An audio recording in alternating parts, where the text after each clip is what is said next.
programa dessa semana, vamos conferir o resultado da CPI da violência contra a mulher nas universidades. Ver como ficaram as escolas especiais para pessoas com deficiência. E saber mais como anda a votação do Fundeb em Brasília. Acompanhe.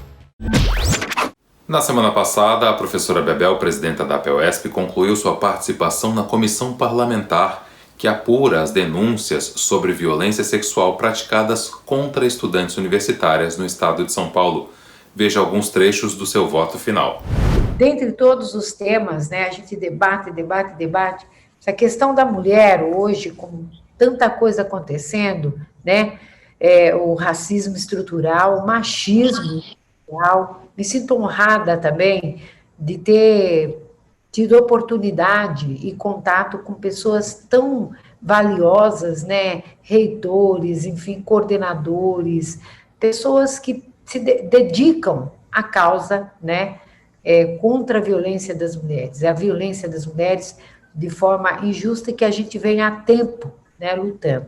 É uma CPI plural, e ela deve ser, mas veja com que estadismo, todos e todas se comportaram nessa CPI.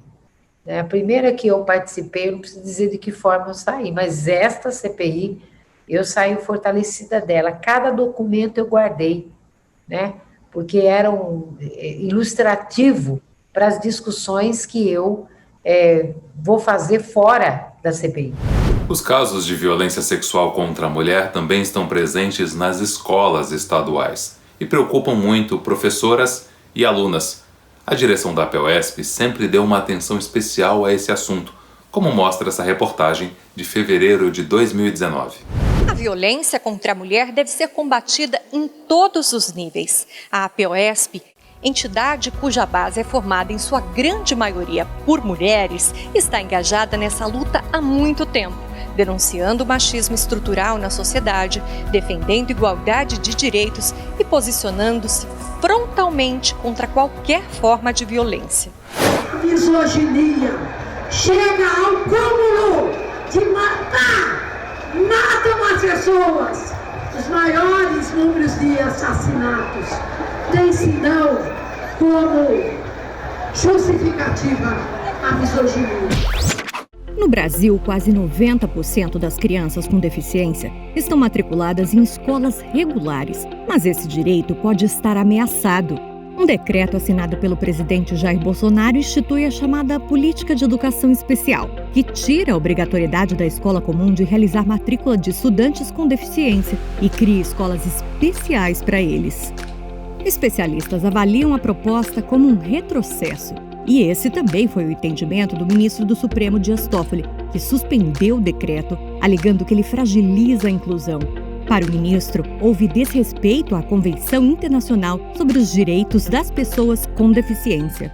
A lei, como você colocou, existe, a LBI, ela é uma atualização de um documento, internacional da ONU, que preconiza os direitos, das pessoas com deficiência e ela se tornou obrigatória no Brasil em 2016, então ainda é muito recente, se a gente for pensar na história do Brasil, história educacional do Brasil.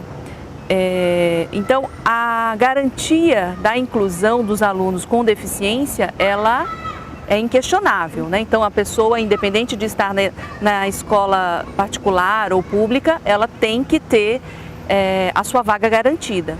A decisão do ministro era liminar e foi colocada em votação no plenário do STF na sexta-feira, dia 11. Educação inclusiva de verdade seria o quê? Nós oferecermos um mundo tão inclusivo, tão tolerante, tão permissivo, no sentido de aceitar as diferenças das pessoas, que essas pessoas não precisam pedir desculpas por elas serem diferentes, mas que elas convivam com a gente, sejam elas, com qualquer necessidade especial que elas tenham, elas não precisam se justificar para entrar nos espaços, Somos nós que precisamos mudar o mundo para que elas se sintam acolhidas. O ano se aproxima do final e a preocupação com a regulamentação do Fundeb para 2021 só aumenta. O projeto tem vários pontos positivos, como afirma a secretária de Formação da CNTE, Marta Vanelli. Marilda, a nossa preocupação na CNTE, né, era que se não tivesse a aprovação da PEC e a sua regulamentação, não tem Fundeb no ano que vem. Né? E aí, por isso que nós atuamos fortemente para ter a PEC aprovada, foi aprovada, a emenda constitucional 108, e agora precisa regulamentar, porque se não regulamenta, 1º de janeiro do ano que vem não tem Fundeb, né? Continua não tendo, apesar de ter a PEC aprovada, né? Aí, bem, como você falou, assim, ó, foi aprovada a PEC, eu tenho usado a expressão de um baita Fundeb, né? É uma expressão aqui do Sul, né? Porque considerando os congressistas, a caracterização dos congressistas do Congresso Nacional, considerando esse processo de pandemia, que a mobilização só foi online, e considerando o desgoverno que a gente tem, né, a gente conseguiu, de fato, aprovar um bom Fundeb, né, um Fundeb permanente, com uma complementação que passou de 10% para 23%, aumentou a subvinculação para salário dos profissionais de educação de 60% para 70%, manteve o piso salarial e teve a referência do CAC, né? E uma das questões interessantes, Marilda, que aconteceu na tramitação, que a relatora da PEC, que era a professora Dorinha, ela fez um diálogo permanente com o Senado, né, com o relator, que tinha uma PEC na Câmara e uma no Senado. Né? Então, ela foi construindo na Câmara e, ao mesmo tempo, construindo lá no Senado, porque quando a Câmara aprovou, já tinha praticamente as emendas e os interesses do senador já estavam contemplados no relatório. Não precisou que a PEC fosse aprovada na Câmara, fosse alterada no Senado, tinha que voltar de novo para a Câmara, porque não tinha tempo. Todo o esforço para construir o projeto do novo Fundeb ainda depende da regulamentação. Mas como fazer, se faltam poucos dias para a Câmara entrar em recesso? Qual é a perspectiva de votação? Eu estava assistindo ontem uma live com a deputada Rosa Neide, e ontem à noite, né, ela me disse que ontem ela, a Dorinha, o deputado Edilvan, né, que é do PDT, e eles conversaram com o presidente da Câmara.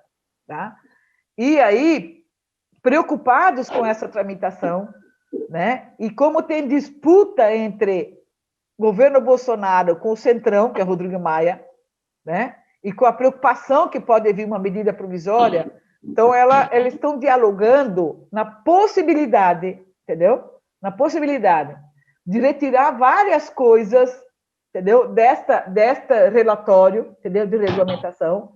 Tipo assim, regulamento mínimo, tipo assim, o custo aluno e suas ponderações, que é isso que precisa ter no ano que vem, né, janeiro, para começar a distribuir a vigência, né, continuidade do Fundeb a partir de janeiro.